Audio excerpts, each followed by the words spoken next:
ಕೆಲವ್ರು ಹೊಟ್ಟೆ ಮೇಲೆ ಹೊಡಿಬಾರ್ದು ಅಂತಾರೆ, ಕೆಲವ್ರು ಹೊಟ್ಟೆ ಮೇಲೆ ಹೊಡೆಯೋಕ್ಕೆ ಅಂತಾನೆ ಈ ವಿಡಿಯೋ ಮಾಡ್ತಾ ಇದ್ದೀನಿ. ವಿಡಿಯೋ ಉದ್ದೇಶ ಇಷ್ಟೇ. ನಮ್ಮ ಹುಡುಗನಿಗೆ ಯಾವುದೋ ಒಂದು ಜಿಮ್ಮಲ್ಲಿ ಕೊಟ್ಟಿರುವಂಥ ಸಪ್ಲಿಮೆಂಟ್ರಿಗಳು ಈಗಿದೆ ನೋಡಿ. ಇದು ಲೇಬಲ್ ಎಲ್ಲ ಫುಲ್ ಕಿತ್ತಾಕಿ ಕೊಟ್ಟಿದ್ದಾನೆ. ಇದು ಏನು ರುಪೀಸ್, ಎಷ್ಟು ವೇ ಪ್ರೋಟೀನು, ಮಾಸ್ ಪ್ರೋಟೀನು ಯಾವುದು ಅಂತ ಗೊತ್ತಿಲ್ಲ.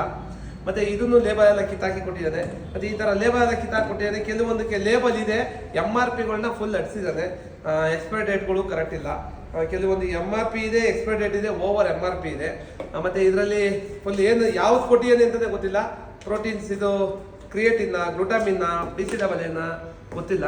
ಮತ್ತು ಇದರಲ್ಲಿ ನೋಡಿದ್ರೆ ನೋಡಿ ಫುಲ್ಲು ಸ್ಮೆಲ್ ಹೊಡಿತಾ ಇದೆ. ಇದು ಏನು ಅಂತ ಗೊತ್ತಿಲ್ಲ. ಈ ಥರ ಕಚ್ಚಡ ಕೆಲಸ ಯಾರೋ ಒಬ್ಬ ಮಾಡೋದ್ರಿಂದ ಎಷ್ಟು ಜನಕ್ಕೆ ತೊಂದರೆ ಆಗುತ್ತೆ. ಜಿಮ್ಮು ಬರೋಲ್ಲ, ಬಾಡಿ ಬಿಲ್ಡರ್ ಆಗಬೇಕು ಅಂತ ಬರೋಲ್ಲ. ಅದರಲ್ಲಿ ಯಾರೋ ಒಬ್ಬರು ಇಬ್ಬರು ಇಲ್ಲ 5 ಜನ ಮೋಟಿವೇಶನ್ ಆಗಿರ್ತಾರೆ, ಏನೋ ಒಂದು ಅಚೀವ್ಮೆಂಟ್ ಮಾಡೋರೆ ಅಂತ ನಮಗೆ ರೆಸ್ಪೆಕ್ಟ್ ಕೊಟ್ಟು ಒಂದು ಗುರುಗಳ ಸ್ಥಾನ ಅಂದ್ಬಿಟ್ಟು ಸರ್ ನನಗೆ ಈ ಥರ ಸಪ್ಲಿಮೆಂಟ್ರಿ ಬೇಕು ಅಂತಾರೆ. ನಾವು ಸಜೆಕ್ಟ್ ಮಾಡಬೇಕಾದ್ರೆ ಕರೆಕ್ಟಾಗಿರೋದನ್ನ ಸಜೆಕ್ಟ್ ಮಾಡಬೇಕು. ಅಕಸ್ಮಾತ್ ನಮ್ಗೆ ಗೊತ್ತಿಲ್ಲ ಅಂದರೆ ಗೊತ್ತಿಲ್ಲ ಅನ್ಬೇಕು. ಇಲ್ಲಿ ಅವ್ರಿಗೆ ತಂದ್ಕೊಡೋದಾದರೆ MRP ಮತ್ತು ವಿತ್ ಎಕ್ಸ್ಪೈರಿ ಡೇಟು ಎಲ್ಲ ಇರೋದನ್ನ ತಂದುಕೊಟ್ರೆ ಅವರು ಕೂಡ ಕ್ಲಿಯರಿಟಿ ಸಿಗುತ್ತೆ. ಮತ್ತು ಇನ್ನೂ ಅದನ್ನು ತಿಳ್ಕೊಂಡಾಗ 4 ಜನ ತೋರಿಸೋರು ಕೂಡ ಕರೆಕ್ಟ್ ಇದೆ ಅಂತ ಅನ್ಬೇಕು.